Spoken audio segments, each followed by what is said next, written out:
Well, hi everyone. It's Labor Day weekend, the end of summer.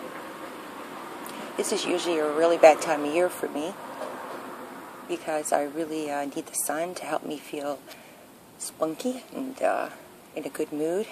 And those of us that live with depression really need the sun to make us feel happy.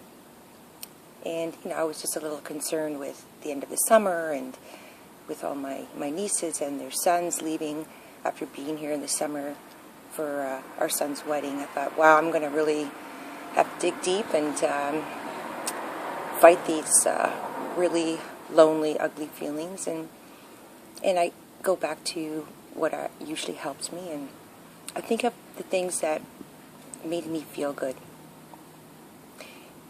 And the main thing that all of us as humans we want to feel accepted. We want to feel like we matter in this world. And that's what keeps me sane. Not necessarily happy, but it keeps me sane. And just thinking of all the wonderful memories we had with my nieces here, with my son's wedding.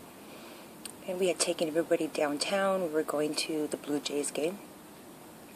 And of course, we needed to go to Tim Hortons. We all went to Tim Hortons. And while we were going in, it was a very busy corner. I don't know what street it was. And there was a homeless young man lying right in front of Tim Hortons. And everybody was stepping over him, around him, coming out of Tim Hortons. Didn't really care. I just couldn't let that go. So we went inside, ordered. And I ordered a nice cap and a biscuit. And my husband says, why are you ordering an ice cap and a biscuit? I says, because there's a young man out there that needs it. Okay, he said. Went out. All my nieces and their sons were looking, and I bent down. I asked the young man, I said, hey, buddy, you look like you need a meal. He jumped up in a daze, and he said, thank you. He really, truly appreciated it. Ate it. And I felt so good. I felt that I made a difference in that young man's life. Just 1 second of my life, I gave up to help somebody. That felt good. My nieces and their sons were shocked. And my oldest niece's son, Alex, says to me, he goes, Yaya, they call me Yaya, which is grandma in Greek. He said, Yaya, that was a really nice thing to do. I want to be like you. And I said, you don't have to wait. You can do it anytime, any day. You just have to think of somebody else, someone that is less fortunate as you, and reach out your hand and do something. And that'll make you feel good. Then the other day, my wonderful son took me out for my birthday breakfast. And the other thing that makes me feel good is coming to the rescue of those less fortunate. And those of you that know me, I live my life like that every day with Tanya's Place and trying to make a difference in our special needs community. So we went for breakfast.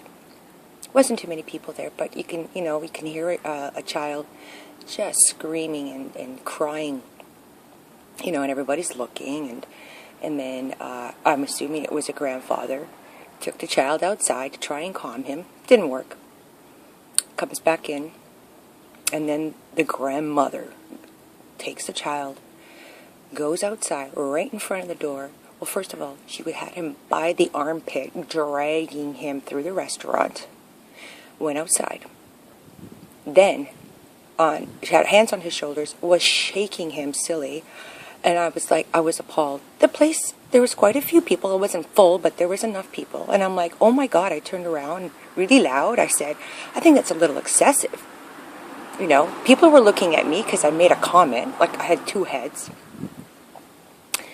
And then she grabbed this poor child's head and was just shaking him. And that was it for me.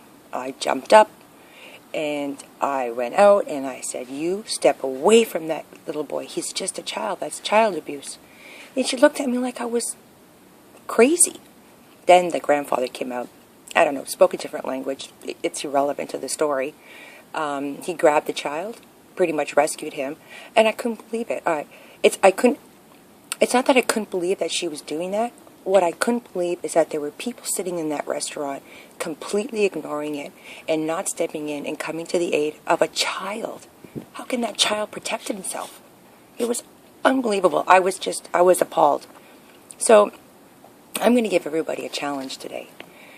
Everybody's been challenging everybody with this the ice bucket thing, to raise money and all that. That's all good. That's great for a good cause. But I think the biggest cause that we all have to give to is ourselves. Make yourself feel good.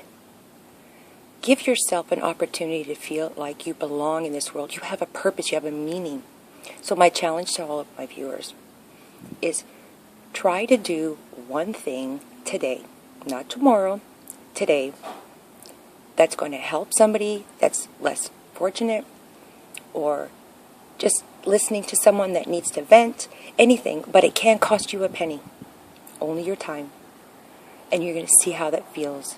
And for those of you that share my struggle with depression, if I can give anybody any advice on how to deal with depression on a day-to-day basis, is that you have to self-therapy, and that is finding something that is going to make you feel like you're worth something. And then it brings out that deep-seated happiness in you that we're striving to feel every single day. So that's my challenge to everybody. And I appreciate it if you guys could list on the Facebook page, Francie T Facebook page, the things that you did today. At least one thing. That's all I'm asking. And that's not going to cost you a dime. So go ahead, feel good today, and be safe.